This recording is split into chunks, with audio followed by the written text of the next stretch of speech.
very early hours of September 2nd, 2015. 3-year-old Alan Kurdi, together with his mother, his father, and his brother, finally departed the Turkish coastal city of Bodrum in an attempt to make it to the Greek Mediterranean island of Kos. Crossing the Mediterranean was not an easy task for anybody, and even though Kurdi's parents were well aware of this and the fact that thousands have died trying to accomplish the same feat before them, they did it anyway because they were desperate. So for a fee of around $6,000, the family boarded this flimsy inflatable raft that was filled to the brim with several other people. However, from the way that the boat shook and swayed as they made the trip, it was apparent that the ship was only supposed to hold half as many people. So it was no surprise when the boat capsized a mere 5 minutes into the trip, sending everybody on board to the dark, deep unknown of the Mediterranean. There were only a few survivors after this incident. In the same morning, Alan Kurdi was found near the departure point in Bodrum, Turkey, cold, silent, and lifeless. This was the death of 3-year-old Alan Kurdi, and his death has risen to become one of the most prominent faces of the Syrian refugee crisis. We have to remember, though, he is only but one of the many thousands of people that perished during one of the biggest humanitarian crises of this century. Now, this issue is one that concerns us. What definitely happens to our brothers and sisters on the other side of the planet deserves our attention. But to bring this issue a little closer to home, I offer a few main points, such as the inception of the Syrian civil war as a whole, the mass exodus of migrants that resulted from the escalation of violence in their home country, and the conditions that the people left behind face.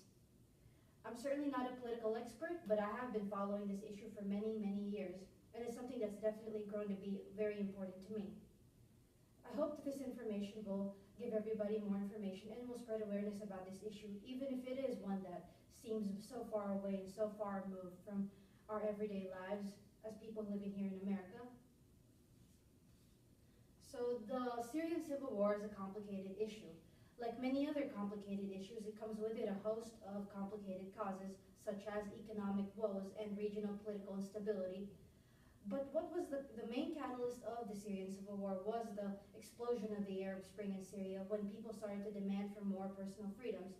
So unfortunately, the government didn't take too kindly to this and started violent crackdown on peaceful protesters, which often met with fatal result. So this in turn inflamed the public. So events unfolded one after the other, and the next thing we knew, the country has splintered into full-blown civil war, with 4 main warring groups that consistently fight against each other for territory and for power. These 4 groups include the totalitarian Assad regime, the government that the people fought against, while the totalitarian regime that peaceful protesters protested against. During the Arab Spring, the Kurds, the rebels, in which you guys most know as ISIS, which has risen out of this chaos and instability to seize power.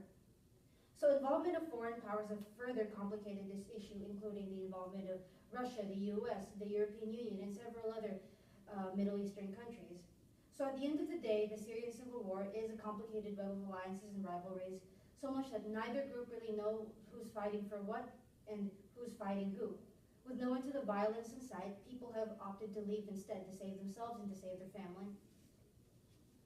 So, as I've said before, this humanitarian crisis is truly one of cataclysmic proportions.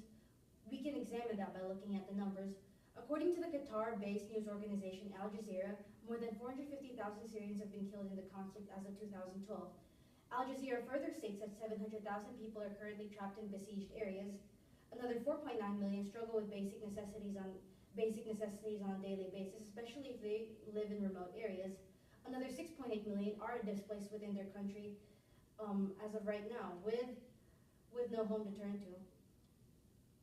According to the UN High Commission for Refugees as well, a total of 4.8 million have fled to Jordan, Turkey, Lebanon, Egypt, and Iraq. Land and sea routes, due to the escalating shortages in these countries, however, have become more popular in the recent years, including sea routes and land routes to Europe. In fact, an article by Washington Post states that Europe has taken in more than 1 million refugee seekers, with Germany taking in more than 1 million refugees. Other refugees, on the other hand, if they've successfully applied asylum in North America, have ended up in either America or Canada. According to the Migration Policy Institute, the U.S., as of 2012, has received around 18,000 refugees. Canada, on the other hand, has received around 40,000 refugees, according to their official website. Still, others are less fortunate and have been left behind in their own country. With the 6.8 million people that are still left, they face uncertain circumstances on a daily basis. Every day they struggle to gain access to basic necessities and are in constant danger of being caught in crossfires between warring groups. The 700,000 people that live in besieged areas still face similar risks, but also face the increased risk of getting caught in drone strikes and foreign aerial bombardments. In fact, in Aleppo alone, hundreds of civilians have died as a result of hostile Russian aerial bombardments of civilian neighborhoods. If you guys think that total war against civilians has ended World War II, it hasn't, and is still a heinous practice that continues in many countries today, unfortunately. For those who manage to flee, they're grounded indefinitely in refugee camps, especially if they live in the Middle East. According to Al Jazeera, more than one half of these refugees grounded in camps are children, and for the past couple of years they've remained without access to education. According to the New York Times as well, due to the large influx of migrants that have come into the European Union, Greece has also resulted in making large makeshift camps to accommodate this large flow of people. So in these refugee camps in the European Union, there's also rising shortages of necessities as well as frigid winter weather that threatens the lives of many refugees that currently live there. For people that have escaped the war zone, it is still clear that there's still a long road to safety.